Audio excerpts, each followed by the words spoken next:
What if the reason you're poor isn't your income, but your brain? Most people don't stay poor because they're lazy. They stay poor because their brain is doing exactly what it evolved to do.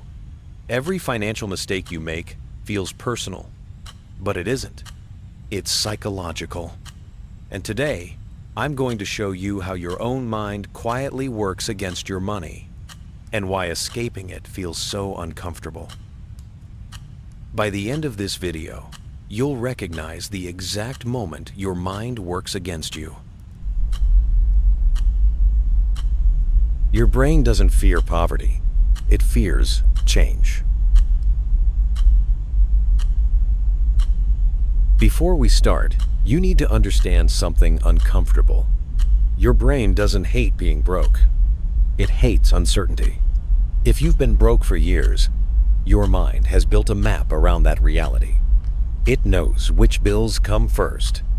It knows what barely enough feels like. It knows exactly how to survive it. So when an opportunity appears, a new job, a new skill, a new risk, it doesn't feel exciting. It feels like stepping into the dark. And your brain treats darkness as danger. Your brain would rather keep you poor than uncertain. Your brain is designed to prioritize certainty over improvement.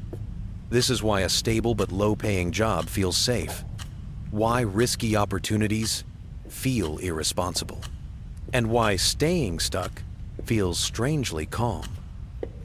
This instinct saved lives thousands of years ago. Today, it ruins finances. Psychologists call this loss aversion. Your brain experiences the pain of losing money twice as strongly as the pleasure of gaining it. This is why smart people stay stuck for decades. So instead of asking, "How can I earn more?" your mind asks, "How do I avoid messing up what I already have?"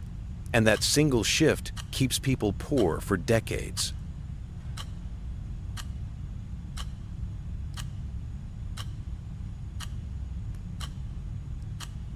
Most people don't choose poverty.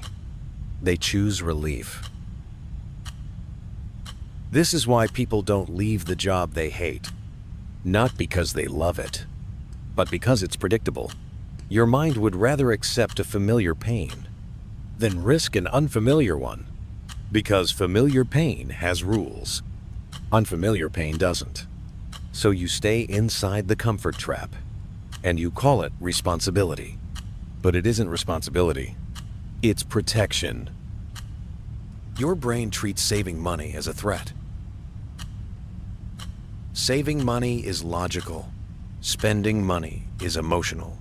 When you buy something, your brain gets an immediate dopamine reward.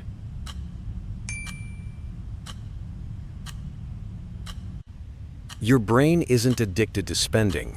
It's addicted to certainty. Here's what most people don't realize.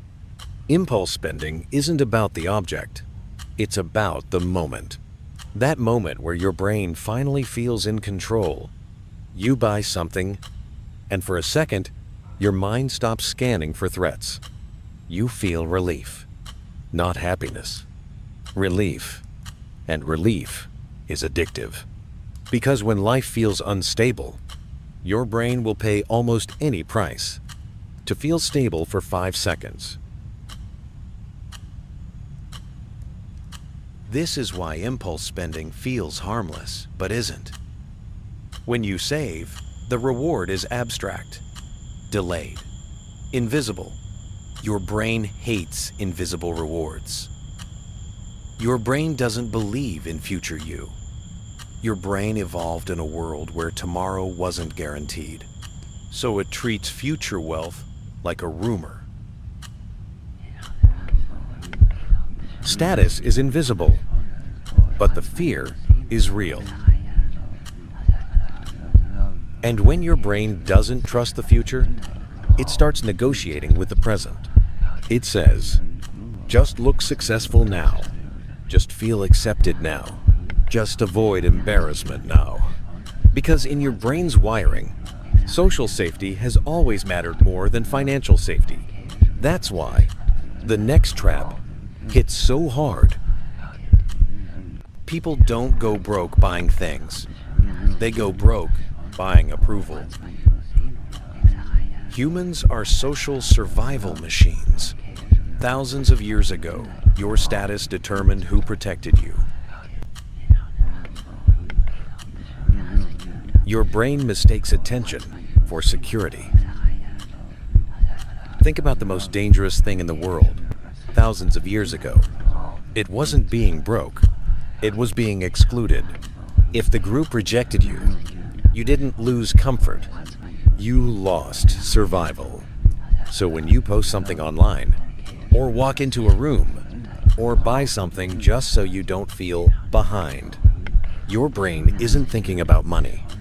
It's thinking about belonging. And that is why debt feels normal now. Debt is the modern price of social safety. Your brain still thinks status equals survival. Today, status is simulated through cars, clothes, and lifestyle posts. Modern debt is ancient fear wearing a new costume.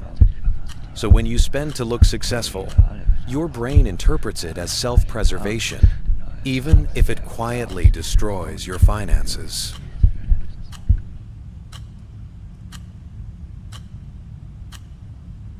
Here's the part nobody admits. Money doesn't just change what you buy, it changes how people treat you. What if success costs you your identity? More money means more responsibility, more judgment, more isolation. Staying broke can feel safer than being seen. Your brain senses this, so subconsciously it asks, what if I outgrow my friends? What if I fail publicly? Staying broke keeps your identity intact.